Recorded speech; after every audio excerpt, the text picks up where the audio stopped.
pemirsa Cokro TV, jumpa lagi dalam program acara yang lagi viral. Seperti biasa, yang lagi viral bersama saya, Nong Darul Mahmada, dan didampingi oleh namanya Belmondo Scorpio. Udah ada di kaos namanya. Dan Saya sebelah kanan Kazito saya. El Kayoni. Ya, jadi yang lagi viral hari ini tuh kalau di Twitter ada nama Ade Armando nih. Ya, trending. Jadi lagi trending. Ini Trending terkait dengan video Bang Ade kemarin yang kontennya tentang tragedi Kanjuruhan ya. Ya. Sepak bola Arema dengan Persebaya. Yang mengakibatkan sekitar 100, yang angka resmi itu 180-an ya. 120 ya? 127. 27 yang resmi, tapi yang tersebar itu ada yang 187. 187 ya. Ya. Tapi kita yang resminya 100. Ya berapapun sebenarnya kita sedih dengan peristiwa tersebut, karena bagaimanapun juga semestinya kan yang namanya sepak bola awalnya kan untuk bersenang-senang ya, bergembira, menonton gitu kan, tapi ternyata menjadi tragedi buat kita semua dan kita semua berduka. Dan kami dari Cokro TV mengucapkan turut belasungkawa, duka cita, dan pada hari itu juga kami juga sudah menayangkan duka cita kita ya. Di medsos. Nah, yang dikatakan oleh Bang Ade kan sebenarnya lebih ke arah situ gitu ya. Jadi mungkin lebih ke analisa Bang Ade, dan Bang Ade akan membuat klarifikasi sendiri terkait video yang viral hari ini. Nah, tapi semua di sini sebenarnya di Cokro TV, di kantor besar Cokro juga itu berduka, sangat-sangat berduka, dan kita berharap ada titik terang atas peristiwa ini, penyebabnya apa, terus siapa yang bertanggung jawab gitu kan, itu yang paling penting. Dan yang lebih penting lagi sebenarnya dari peristiwa ini adalah ini menjadi pelajaran buat khususnya dunia sepak bola kita ya. Indonesia gitu, supaya berbenah terus, mengevaluasi supaya yang lebih baik lagi dan tidak lagi terjadi yang namanya jiwa saya sedih banget meninggal gitu ya, korban jiwa lagi maksudnya, supaya tidak ada lagi itu. Nah, kita tidak akan membahas soal itu karena prosesnya masih bergulir ya, masih ada investigasi terkait peristiwa itu, dan saya juga nggak mau banyak komentar. Kalau sudah ngomongin ada banyak korban jiwa itu, saya kira kita lebih arif dan bijaksana untuk memantau saja. Nah, tapi yang menarik di tengah kemarin masih duka cita sebenarnya bangsa ini, tiba-tiba Nasdem, Partai Nasdem itu meluncurkan atau mengumumkan calon presiden yang akan dipilih atau dijadikan kandidat mereka itu di tahun 2024, dan itu sebenarnya sudah pernah kita bahas dan sekarang jadi terbukti kan, yaitu namanya Anies Baswedan. Nah, ini juga rame nih. Ini salah satu yang juga trending di Twitter, itu di angka 1 malah dibandingkan Bang Ade Armando ya. Jadi Nasdem itu tiba-tiba juga jadi trending. Tapi yang menarik adalah ini kan sebenarnya sudah menjadi prediksi kita semua ya. Ujung-ujungnya kayaknya memang Nasdem akan memilih nama Anies, karena waktu itu kan ada 3 nama kan. Anies, Ganjar, sama Andika. satu lagi Andika. Nah, tapi ujung-ujungnya adalah Anies. Mungkin karena Pak Ganjar kan susah dihubungi kan, atau tidak segampang Anies Baswedan yang sebentar lagi bye-bye dengan Jakarta gitu kan. Nah, kita akan bahas ini, Bro. Menarik nggak? Menarik sekali. Menarik sekali. Menarik. Ya? Gimana, Bel? Menarik. Nah, oke. Karena gini, nah di satu sisi itu Nasdem. Nah, pada beberapa jam kemudian tiba-tiba nih partainya Belmondo, PSI, juga mencalonkan Pak Ganjar. Nah, coba bedanya kalau Anies itu kan datang langsung ke Nasdem. Nah, kalau Pak Ganjar kan enggak. Justru kalau Pak Ganjar itu malah lagi mendampingi Jokowi kan, kunjungan kerja. Ini menarik juga kan, satu sisi begini posisinya, yang satu sisi benar-benar datang ke acaranya gitu. Oke, kita mulai aja. Dari mulai siapa nih? Senior. Kamu nggak takut kontenmu serbut? Iya, kamu nggak takut itu? Oh enggak, saya nggak takut. Tadi udah janji saya nggak akan bahas itu. Oke, ya udah Kak Jito terima dulu. kasih Mbak Nong. Baik, saya akan mulai dari Nasdem dulu ya untuk PSI, nanti setelah kawan Belmondo ini komentar saya akan menimpali. Waduh. Luar biasa Mas Kajitonya, kata-katanya langsung. Jadi saya sebenarnya ada sedikit kritik untuk PSI, tapi harus nggak itu, apa, nggak makanya. apa-apa, nggak Tapi apa-apa. saya Nasdem dulu ya. Iya, Nasdem. Hati-hati jangan kritik sembarangan ya Mas. Jadi untuk Nasdem memang saya melihat ini nggak ada sense of crisis ya, bahwa kita sedang berduka, masyarakat Indonesia ini tragedi yang luar biasa, bahkan seluruh masyarakat dunia ya itu berduka. Mereka mengheningkan cipta sebelum pertandingan bola. Ini karena tragedi ini luar biasa, bahkan dibanding kerusuhan yang ada di luar negeri ya, itu ini sangat luar biasa karena ada banyak faktor kesalahan, faktor ini, faktor itu, banyak hal lah yang menunjukkan bahwa banyak yang mesti dibereskan di Indonesia ini. Dan di situasi yang genting itu saat ratusan ibu-ibu, ratusan keluarga ya sedang berduka, tiba-tiba ada pesta di Cikini itu kemarin itu kan. Ada sebuah pesta apalah, katakanlah pesta politik. Nah, di sana itu saya lihat orang-orang sedang bahagia ya, ada Anies terutama, ada elit-elit Partai Nasdem ya, pejabat elit teras ya Partai Nasdem. Mereka merayakan sebuah dukungan untuk Anies Baswedan yang sebenarnya masih lama dan jadwalnya sebenarnya bukan hari itu. Nah, ada apa ini? Kenapa dimajukan kan itu?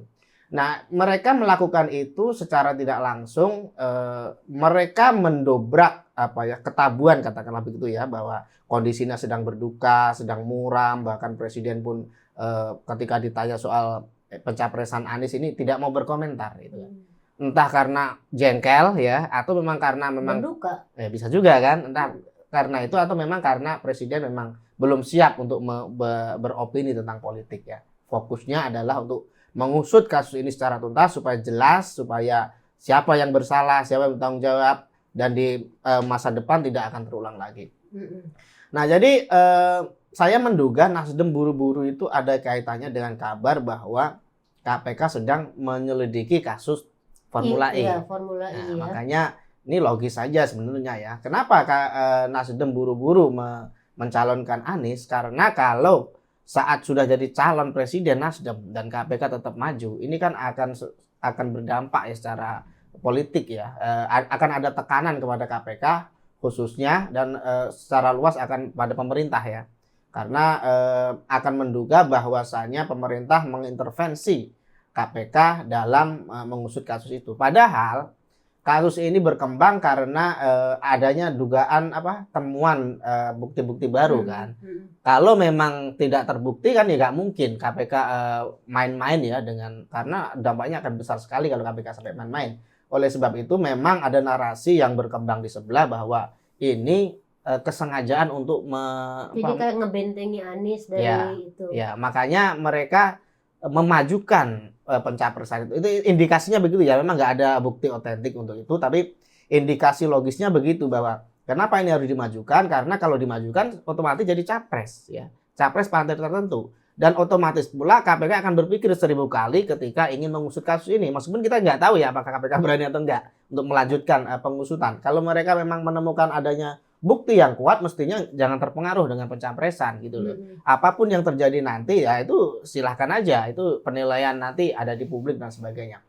Tapi langkah Nasdem ini termasuk cerdas ya dalam politik ya, karena memang saya nggak tahu apakah sebelumnya ketika kata Mbak Nong ada 3 kandidat, ada Ganjar, ada Anies, ada Andika, tapi kenapa yang dipilih kok Anies gitu kan? Karena mungkin saya menduga ya, Ganjar selama ini kan dari partai PDI ya. Jadi Ganjar ini terkenal loyal, jadi dia membela Megawati sejak mahasiswa. Sejak PDI masih diketuai Suryadi gitu loh. Jadi bisa dibayangkan orang yang demikian getol membela PDIP bahkan sejak dia mahasiswa. Sejak Megawati belum jadi ketua bahkan. Dia sudah ada di PDI waktu itu ya, belum perjuangan. Nah, itu bisa dibayangkan bagaimana loyalitasnya di dalam partai gitu. Ketika mungkin ya, saya membayangkan ketika ada telepon atau ajakan dari Nasdem untuk bergabung, tentu saya jawabannya tetap saya ini kader PDIP, saya harus ini. Jawaban normatif ya. Makanya keputusan kenapa memilih Anies ya karena itu. Di samping itu Andika juga tidak ada korelasi dengan Nasdem ya. Bahkan Andika ini saya lihat lebih dekat dengan PDIP kalau dilihat dari ini ya, jejak-jejak politiknya ya. Kedekatan-kedekatan jaringan gitu saya amati. Jadi untuk dua orang kandidat ini jelas akan sulit untuk mereka rangkul. Dan Anies adalah pilihan paling logis. Gampang. Iya, paling gampang karena dia juga salah satu deklarator Nasdem sewaktu sebelum jadi partai. Kemudian kondisi Anies sudah mendesak, kalau tidak sekarang ya ini bahaya bagi mereka. Atau kalau bukan KPK yang maju, misalnya dia dipinang partai lain, katakanlah misalnya PKS atau justru Demokrat mungkin ya curi start misalnya, atau P3 yang sudah mulai tertarik juga untuk mendukung Anies.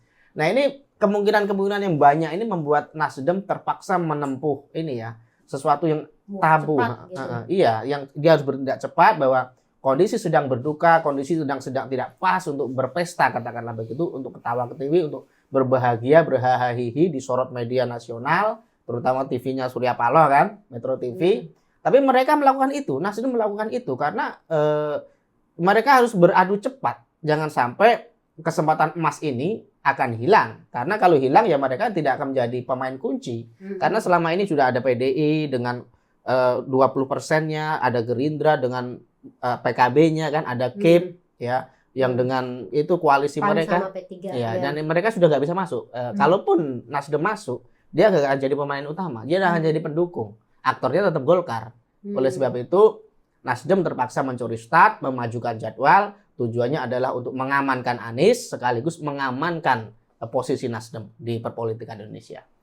Jadi menurut Bro Kajito, langkah politik Nasdem ini cerdas, Bro. Ada cerdasnya. Menurut Bilmono gimana? Setuju atau enggak?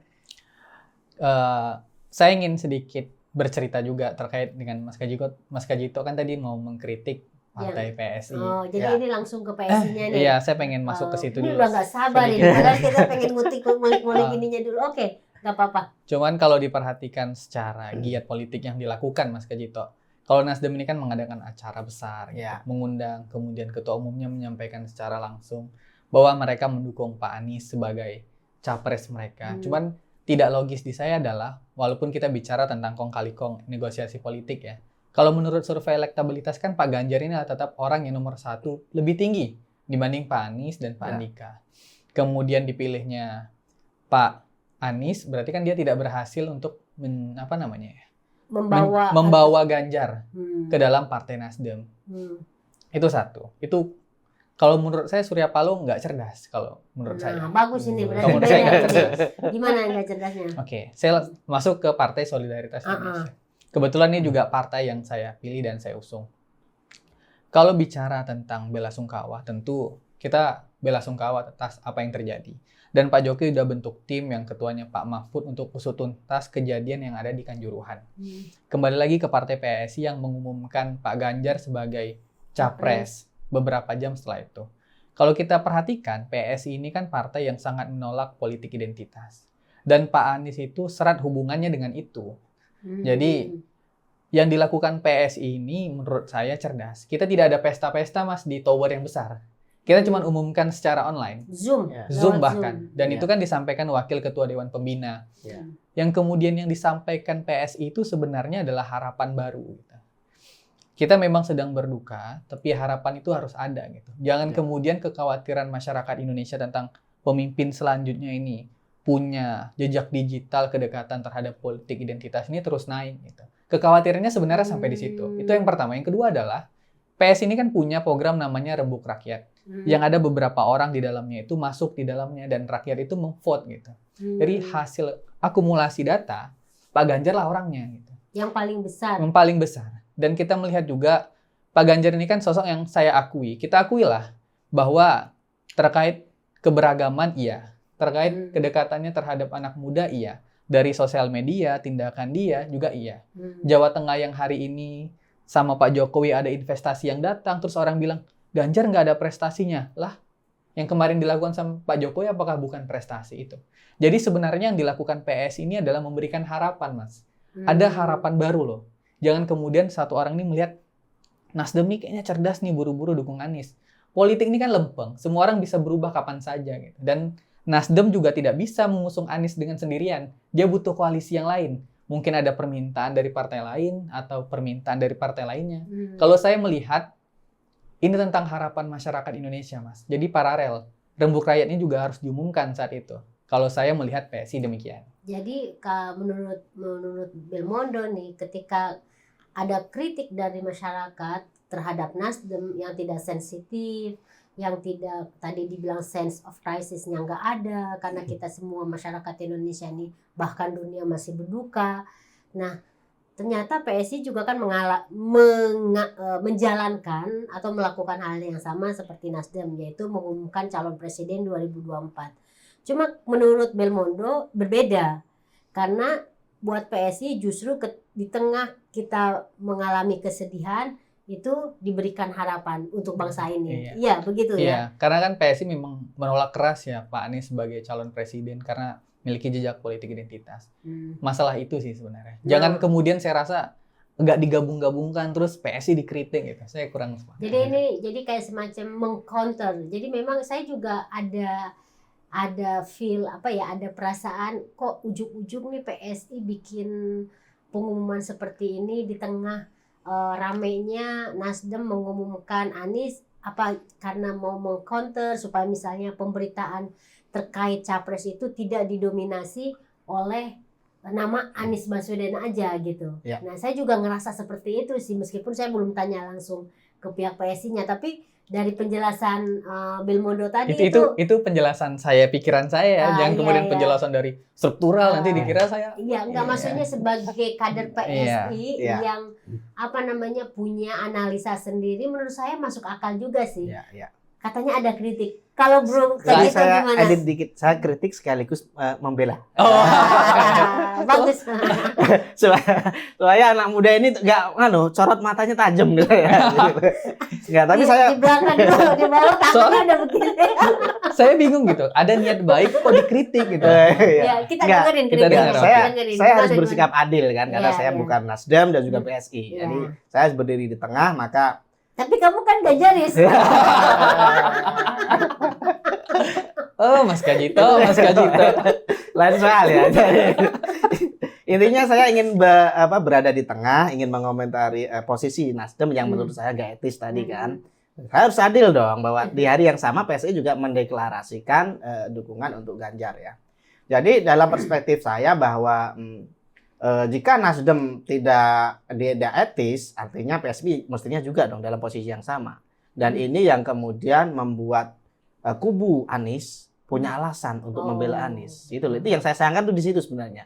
Kalau awalnya serangan tuh mutlak ke Anies karena orang kecewa kan dengan pemilihan, entah itu anti Anies atau memang orang yang pro dengan Kanjuruhan yang dengan lagi berduka ya.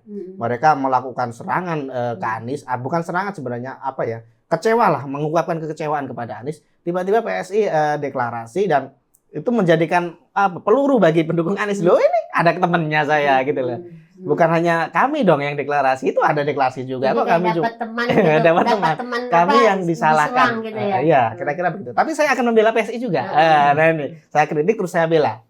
Ada perbedaan mendasar dari ini agak seneng agak ini ya. Gak apa-apa. Lanjut Mas Kajito, silakan. Jadi ada perbedaan besar antara Nasdem dengan PSI yang melakukan deklarasi pertama. Nasdem memiliki jumlah suara yang lumayan dan sudah melakukan konsolidasi dengan beberapa partai. Jadi kemungkinan Anies untuk jadi capres untuk maju itu sangat besar gitu loh. Itu pertama. Sementara PSI saya pikir seperti kata Belmondo tadi bahwa dukungan itu bentuk moral sebenarnya. Karena PSI tidak punya suara di parlemen kan. Jadi mereka tidak mungkin berkonsolidasi dengan parlemen. Ayo ikut saya, nggak bisa. Tapi kalau Nasdem bisa. Nah ini yang membedakan keduanya. Maka ketika Nasdem mendeklarasikan Anies dan ketika PSI mendeklarasikan Ganjar itu berbeda. Posisinya sudah berbeda ya. Keduanya tidak bisa disatukan. Makanya ketika pendukung Anies, loh itu kan ada yang deklarasi, kan beda. Itu deklarasi secara moral, yang satu deklarasi secara politik. Ini nggak bisa disatukan. Nah ini yang penting banget yang kedua, hal yang baru. Yang kedua tadi saya mendengar langsung. Tadi saya agak kecewa juga. Tapi ketika mendengar, itu kan hanya online dan dilakukan secara Zoom. Ya, itu artinya bahwa tidak ada pesta. Iya, tidak ada pesta. Dan itu saya semakin yakin bahwa dukungannya memang moral ya. Bahwa di sebelah ini menguat dukungan untuk Bapak politik identitas misalnya, maka harus ada dong keseimbangan supaya relawan Ganjar nggak oleng ya, pendukung Ganjar nggak oleng. Gimana caranya? Ya dikuatkan moralnya. Karena partai lain belum berani ini. Yang berani baru PSI, katakanlah begitu ya. Maka deklarasi atau pencalonan secara online dan mereka pun tidak punya suara di parlemen, ini berbeda banget ya dengan Nasdem yang sudah mempersiapkan jauh-jauh hari, bahkan mempercepat deklarasi tersebut. Itu yang kedua. Yang ketiga adalah Anies ini dalam kondisi bebas, ya, tidak punya partai apapun. Oleh sebab itu, ketika dia datang ke Nasdem, itu sudah 100% dan dia sudah menjawab sendiri bahwa dengan yakin dia siap menerima amanat itu. Ini berbeda dengan Ganjar. Ganjar kader PDIP dan dia sangat loyal seperti saya katakan tadi sejak kuliah sudah mendukung PDI, sudah mendukung Megawati Soekarno Putri, sudah yang sekarang sudah dianggap sebagai orang tuanya ya. Karena orang tuanya Pak Ganjar sudah nggak ada, jadi Ganjar menyampaikan secara terbuka bahwa Ibu Mega itu seperti orang tua, pengganti orang tua saya gitu loh. Jadi bisa dibayangkan ya totalitas dan loyalitas seorang Ganjar, maka ketika PSI menyatakan dukungan, mendeklarasikan Ganjar secara moral, itu jelas publik pun paham bahwa itu tidak ada kaitannya dengan deklarasi politik seperti Nasdem. Karena Anies secara otomatis menjadi capres Nasdem dan itu akan diakui oleh partai-partai lain dan mereka berkoalisi ya seperti Demokrat, PKS dan mungkin nanti P3 masuk gitu ya. Sementara PSI itu hanya memerlukan dukungan moral sebenarnya. Itu bukan deklarasi menurut saya, dukungan moral saja ya bahwa mereka ingin menerbitkan harapan bahwasanya di sebelah ada Bapak politik identitas yang calonkan, di sebelah lagi ada Bapak harapan bangsa misalnya gitu ya. Saya nggak tahu istilah yang tepat gitu. Jadi ingin menandingi itu supaya ruang publik atau kecemasan publik yang banyak orang kecewa, sakit hati bahwa oh Jakarta sudah diacak-acak, masa sekarang giliran Indonesia, mungkin gitu ya. Jadi PSI yang dari awal getol menolak Anies, getol mengkritik Anies, ya mau tidak mau kalau orang Jawa bilang cangcut taliwondo. Ya jadi ya saya kurang tahu artinya secara tepat ya. Jadi total gitulah kira-kira gitu ya. Harus habis-habisan. PSI harus maju di saat partai lain belum mendeklarasikan, belum berani karena memang tahu bahwa Ganjar ini orang PDI, PSI harus maju memberikan dukungan moral. Jadi itu tiga hal yang membedakan antara deklarasi Nasdem dengan deklarasi PSI, kurang lebih begitu. Artinya kalau dengar penjelasanmu itu tetap aja meskipun dalam situasi yang sama, tetapi sebenarnya ininya dampaknya berbeda ya, berbeda. Jadi pada Ganjar justru seperti yang tadi dibilang oleh Belmondo, ini adalah sebuah harapan. Ya, meskipun dibilang oleh Bro Kajito bukan sebagai gerakan politik atau pesta politik, tapi ini lebih kepada gerakan moral. Nah makanya mungkin karena tadi dibilang bahwa PSI ini belum dapat suara, ini sebenarnya mungkin Ganjar itu lebih merepresentasikan kepada kayak menampung suara rakyat, apa keinginan rakyat ya, Bro Belmondo ya, kira-kira begitu ya. Gimana? Ada mau lebih ditekankan lagi gitu yang kamu lihat dari sosok antara Anies dan antara Pak Anies dan Pak Ganjar ini? Oke. Kalau penegasan di saya ini terkait dengan pemikiran yang enggak ke belakang Mas Kajito. Kalau Pak Surya Paloh ini kan tipikal orang yang strategis ya, melihat sesuatu gitu. Kayaknya Anies bisa menang nih kalau dengan saya ambil duluan dibanding partai lain ambil gitu, saya ambil. Menurut saya PSI itu tidak berpikir sejauh untuk kayaknya Pak Ganjar nih akan kita capreskan karena kan mereka nggak punya kekuatan untuk mencapreskan itu apalagi mengajak koalisi.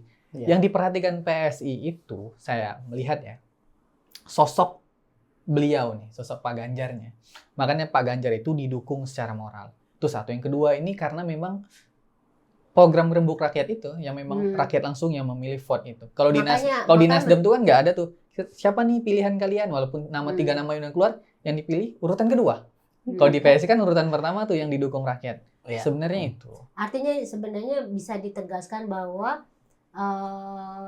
kemarin yang acara PSI itu memutuskan Pak Ganjar itu lebih kepada sebagai pilihan rakyat ya. Pilihan rakyat. Dari rembuk rakyat dari itu. Dari rembuk rakyat itu. Jadi kalau Anies Baswedan itu adalah pilihan Nasdem. Kalau Ganjar Pranowo itu pilihan rakyat. Gitu ya bro ya. Nah cuma taruhannya saya lihat nih setelah acara itu banyak kader-kader Nasdem yang pada hengkang dan kecewa. Ngelihat nggak? Ngelihat salah satu yang Mbak Niluh, Iya, ya itu teman saya, ya itu yang kecewa banget gitu. Saya kira kalau ada temenmu juga Birgaldo yang Iya. kalau nggak meninggal pasti Pasti dia keluar, yang pasti keluar. teman Jadi saya Mbak Emi Hafil iya, itu pasti kecewa banget. saya awalnya agak skeptis ya dengan teman saya Niluh Jelante itu. Ya ternyata Niluh itu ternyata tetap berintegritas ya, tetap seorang pejuang kemanusiaan, dan ini saya sebuah kado yang indah ya menurut saya dari Niluh, bahwa pencapresan Anies ini sekaligus batu ujian untuk seorang Niluh ya, dan dia sudah memutuskan untuk keluar dari Nasdem, dan ini kabar yang baik bahwa ketika dia keluar dari Nasdem berarti dia akan kembali menjadi sosok yang netral, tidak ada independen. Iya, independen, tidak ada intervensi partai lagi. Maka ke depan Niluh ini akan menjadi salah satu tonggak ya untuk mencerahkan masyarakat dalam hal politik. Kalau sebelumnya kan kita melihatnya bahwa ketika Nasdem memiliki pandangan politik itu sama dengan Niluh. Sebelumnya kan begitu. Meskipun mungkin itu kebetulan gitu ya. Tapi sekarang ini ketika sudah keluar dari Nasdem, kita bisa berprasangka baik bahwa itu benar-benar pendapat Niluh gitu loh. Meskipun mungkin ada kemiripan dengan partai-partai yang lain, karena sekarang posisinya sudah tidak ada di dalam sistem. Dan ini kabar baik, dan saya memang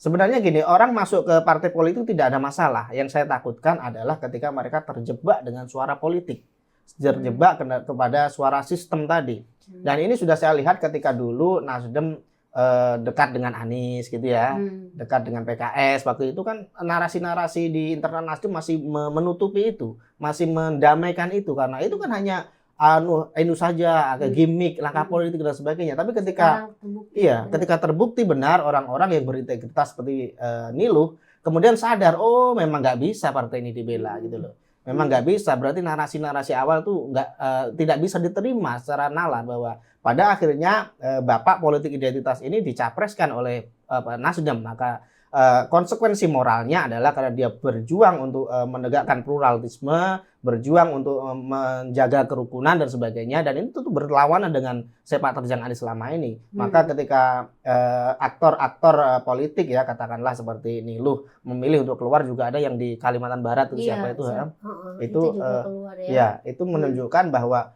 di dalam internal Nasdem itu sebenarnya banyak tokoh-tokoh nasionalis yang benar-benar perjuang ya, fighter ya, orang-orang yang sangat mementingkan perjuangan rakyat sebenarnya. Tapi semua itu kemudian diuji dengan berbagai manuver Nasdem yang selama ini selalu diakomodir lah. Ada kompromi di sana. Kompromi dulu lah, kan belum akhir ini. Dan ini adalah titik akhir itu. Anies telah dicalonkan oleh Nasdem dan mereka sudah mengambil langkah tegas, dan kita harus apresiasi itu. Kita nggak tahu nih apakah ini adalah keputusan yang tepat atau tidak buat Nasdem ya. Kita lihat gimana bro. Bro Belmondo. Saya malah penasaran apakah Nasdem itu bisa melakukan perubahan pilihan di pertengahan atau di akhir nanti, melihat kondisi politik kita yang masih abstrak ya. Karena ini kan tergolong terburu-buru sekali ya Mas Kajito ya. Iya, dia pengen Nasdem itu ingin, tadi yang dibilang oleh Kajito, ingin mengambil star, istilahnya dia yang disebut cerdas tadi itu kan. Sebelum didahuluin oleh parpol yang lain, dia mengambil langkah yang cepat. Meskipun sebenarnya kalau buat saya pribadi, saya agak ini juga ya, heran juga, karena sebenarnya Nasdem kan nggak bisa sendiri. Nggak bisa. Dia masih butuh 2 partai gitu kan. Maksudnya masih sangat berat langkahnya itu. Dan selama ini kalau misalnya ngikutin wawancara saya dengan Hasan Nasbi, antara Nasdem, PKS atau dengan Demokrat itu kan masih sangat jauh sekali. Nah, salah satu dugaan saya kenapa Nasdem cepat memilih Anies, karena kan Demokrat sendiri kan pengennya bukan Anies tapi AHY. Buat mereka AHY masih bisa naik moncel ya, masih bisa naik angkanya dibandingkan Anies yang berhenti menjadi gubernur karena nggak punya panggung apa-apa. Jadi sebenarnya pemirsa Cokro TV ini masih sangat panjang ya. Dan seperti tadi dibilang oleh Belmondo, kemungkinan Nasdem kemudian melepas berbelok itu masih sangat mungkin besar gitu. Yang namanya politik itu cair. Tapi ada satu Mbak, Heeh. PSI tidak mungkin melepaskan Ganjar. Nggak mungkin, ya. Kalau itu sih nggak. Kita bisa melihat PSI kalau soal gerakan moral, komitmen, integritas kepegang ya. Oke, kita closing. Dari Mas Kajito, saya lagi mikirin soalnya Mas. Saya menurut saya deklarasi atau pencapresan Anies oleh Nasdem ini yang pertama tidak etis ya, waktunya tidak tepat, terburu-buru. Kemudian ini juga mestinya dipikir lebih jauh dampaknya karena faktanya kader mereka akan keluar dari partai itu dan ini mungkin akan berpengaruh juga ya. Entah akan dilanjutkan dukungan itu atau ditarik lagi, saya nggak tahu. Tapi kalau dampaknya terlalu besar, tekanan netizen terlalu besar, kita nggak tahu langkah hukumnya. Kemudian pemilihan Anies ini juga secara politik mengguncangkan tatanan politik di Indonesia ya, termasuk misalnya kalau saya sebut ke presiden dan sebagainya itu pasti akan ada. Kalau Surya Paloh mengatakan komunikasi lebih baik, ya itu komunikasi di luar kan. Tapi kalau kita melihat bahwa Hubungan ini ya, Jokowi. ya itu pasti menurut saya analisis saya itu pasti akan berdampak karena selama ini tipikal Jokowi itu tidak suka sosok yang mengacaukan banyak hal dan Anies itu tipikal seperti itu dan secara personal nggak mungkin lah Jokowi itu senang dengan orang yang apa-apa gagal, apa-apa berantakan, apa-apa menggelembung, ada kelebihan bayar dan sebagainya. Ini kan sebagai orang yang terbiasa bekerja, terbiasa tepat waktu ya, itu pasti akan ada ini ya, nggak cocok lah katakanlah begitu. Dan langkah Nasdem yang mengejutkan ini tentu saja mengecewakan ya, termasuk berbagai kelompok politik, termasuk partai-partai yang sudah mapan, yang gede-gede, yang lebih gede dari Nasdem. Ini partai kecil kok berani-beraninya cuti start ya, karena dia ingin menjadi ini pemain kunci. Suara boleh kecil gitu loh, tapi posisinya sangat menentukan. Dia bisa mengumpulkan suara-suara tersisa ya. Demokrat dan PKS itu nggak ada pilihan lain kecuali gabung ke Nasdem. Ke KIB nggak mungkin, ke Gerindra nggak mungkin, ke ini nggak mungkin. Jadi peluang mereka saat ini ya ke Nasdem dan itu sudah dilakukan oleh Surya Paloh meskipun pencapresan itu tidak etis, tidak tepat waktu. Sekaligus menurut saya seperti kata saudara Bermondo tadi ada 3 kandidat yang bisa dicalonkan. Tapi kenapa hanya Anies gitu loh? Ini kan mencederai rasa demokrasi ya, bahwa maksud saya begini, bahwa di demokrasi boleh ya dia memilih mengajukan Nasdem, tapi dengan track recordnya Anies seperti itu bukankah itu mencederai rasa keadilan ya, terutama oleh orang-orang yang dulu terdampak politik identitas yang dilakukan oleh Anies di pilkada 2017. Dan ini muncul kekhawatiran ya di tengah masyarakat kita, termasuk kecemasan, kekecewaan tadi. Apakah ini akan terulang di Indonesia? Jakarta sudah diacak-acak nih. Ini apakah Indonesia akan bernasib yang sama? Nah ini kecemasan inilah yang kita khawatirkan dan semoga tidak terjadi. Semoga tidak terjadi. Oke. Kalau dari saya tentu belasungkawa ini terus kita gulirkan, termasuk dari partai PSI juga gulirkan itu. Kita juga tidak ada pesta Mas, dan ini cuma moral yang ingin diberikan ke masyarakat karena ini pilihan mereka pada pilihan rembuk rakyat bahwa Ganjar Pranowo adalah sosok yang memang harus kita dukung. Karena tentu ini partai terbuka. Partai yang anti korupsi, baru dugaan seperti Formula E itu menurut kami udah sangat ini ya, nggak cocok. Dan ini juga partai yang anti intoleransi. Dan Pak Ganjar punya sosok yang tepat untuk itu saya rasa.